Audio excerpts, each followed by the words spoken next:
world. Predicate plus topic structure. The two most general components of Tagalog basic sentences, we have first predicate, second we have topic, which always appear in that order in basic sentences but may occur in the reverse order in certain non-basic sentences.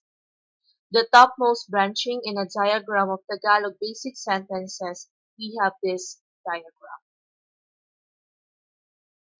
The topic expresses the focus of attention in the sentence. In many cases, it corresponds to the subject of an English sentence. For example, we have gumising ang bata. Gumising ang bata. The child awoke. Here, the topic is ang bata, the child, corresponds perfectly to the subject of the equivalent English sentence, except for the fact that it follows rather than precedes the predicate.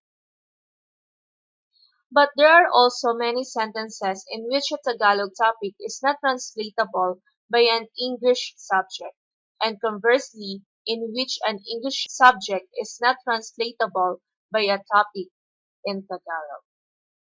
Thus, the Tagalog equivalent of the English sentence, "Anoy's awake, the child," is "Ginising ng ingay ang bata." Ginising ng ingay ang bata. In this sentence, the topic is ang bata, the child, corresponds to the object of the English sentence, rather than the subject, while the English subject, "annoys," is translated by ng ingay, which is part of the Tagalog predicate. One of the chief distinctions between the Tagalog topic and the English subject is that a topic never expresses a meaning of indefiniteness, while a subject may or may not.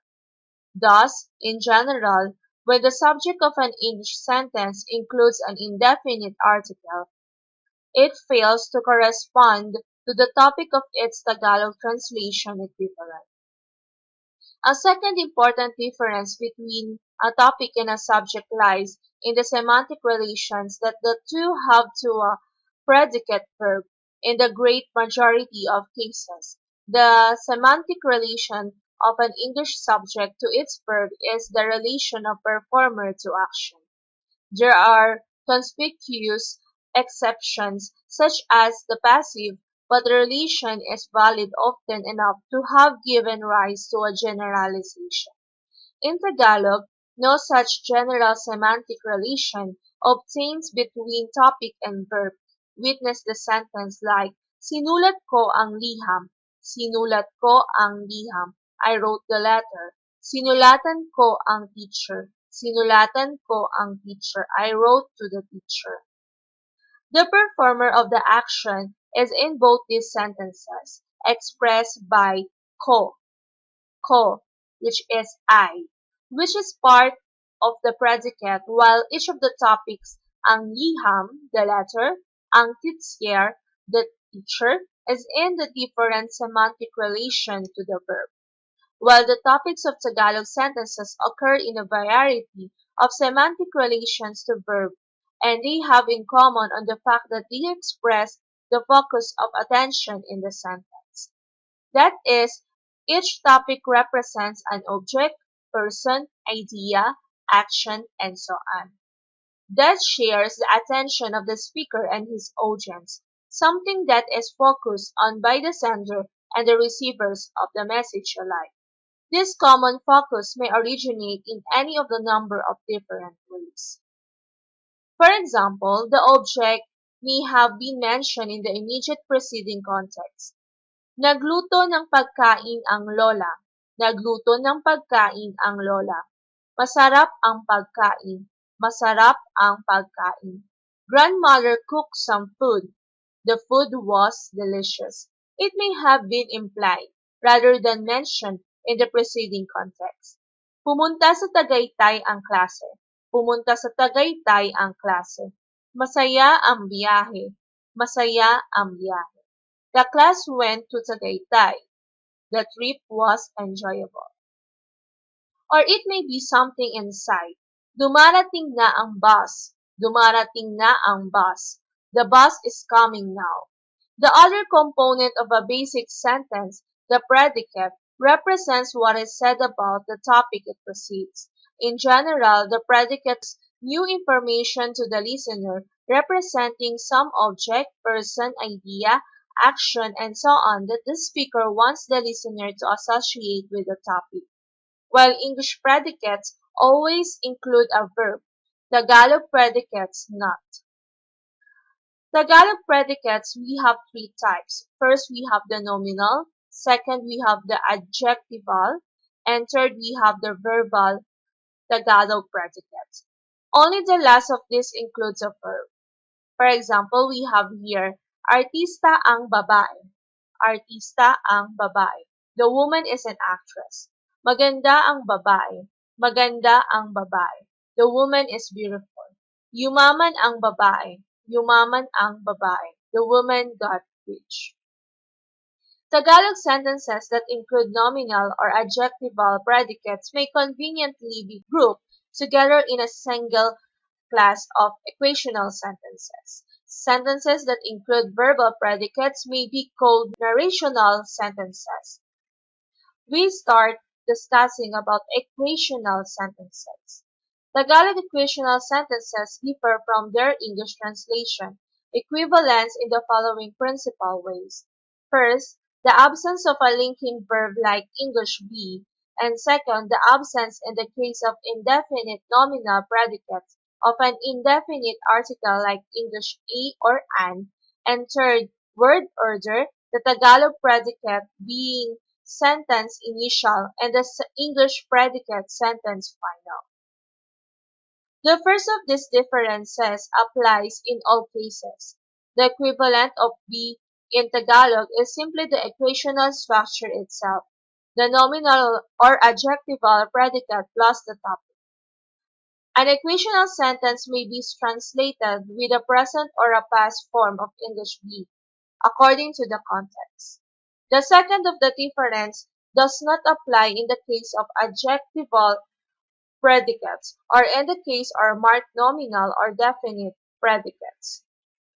The third difference between Tagalog equational sentences and their English translation equivalents, word order exists in the case of all basic equational sentences. But Tagalog does have a certain non-basic sentence types, both for the equational and narrational, in which the topic precedes the predicate. The second one is the Tagalog narrational sentences, which is failed to correspond to their English translation equivalents in a variety of ways, and some of which have already been mentioned. And the difference between English and Tagalog in the order of the components of basic sentences obtains in the case of narrational as in that of equational sentences. And, as was noted above, the subject of an English narrational sentence frequently corresponds to a part of the Tagalog predicate. But even where there is a considerable surface correspondence between a Tagalog narrational sentence and its English counterpart, there is a fundamental if subtle difference between them. The difference has to do with the status of verbs and nouns in the two languages, and the distinction between verbs and nouns in English is a basic and a far-reaching one. English verbs and noun occur in a few, if any, of the same contexts. Tagalog verbs and nouns, on the other hand, have many contexts in common. Not only can both nouns and verbs serve as predicates, but there is virtually no context in which a noun occurs in which it cannot be replaced by a verb or a verb phrase. Thus, for example, a verb like yumaman, yumaman got rich, or a verb phrase like nagluto ng pagkain, nagluto ng pagkain, cook some food, may like a noun occur in a topic position after ang artista ang yumaman. Artista ang yumaman. The one who got rich is an actress. Artista ang nagluto ng pagkain. Artista ang nagluto ng pagkain. The one who cooks some food is an actress. As the English translations show, English must add to or after a verb or a verb phrase in some way. One who got rich or cooked some food before it can serve as the subject of a sentence. Tagalog verbs and verb phrases, on the other hand, may occur unaltered in topic position, and in fact, in virtually any other position in which nouns may occur.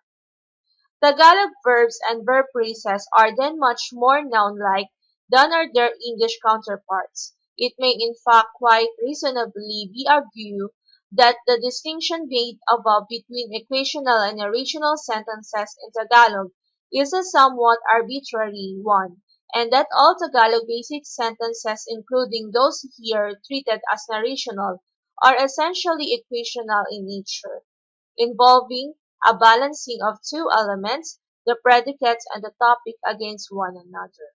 Thus, a sentence like gumising ang bata, translated above as the child awoke, might be literally translated to reveal its structure. The child is identified with a complete awakening. That is, there is simply a balancing as on a scale of two equated elements, ang bata, the child, ang gumising, awoke. Just how different this basic Tagalog sentence structure is from English may be seen by observing that all English sentences, including the equational ones, will with be are essentially narrational in structure.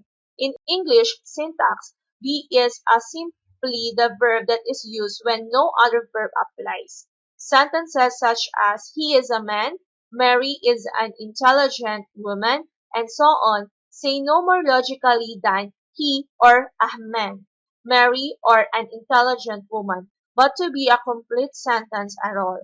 The English sentence must contain a verb. While the distinctions made in this presentation between equational and narrational sentences in Tagalog is somewhat arbitrary, there are several reasons for making it. In the first place, verbal predicates are distinguished from predicates of other kinds by the feature of aspect, and which has a certain limited corresponds to tense in some other languages. Secondly, a verbal predicates are distinguished from predicates of other kinds by the feature of focus, which determines the semantic relation between a verbal predicate and its topic. And finally, sentences with a verbal predicates have an inherent complexity that makes separate treatment of them, if non-mandatory, certainly convenient.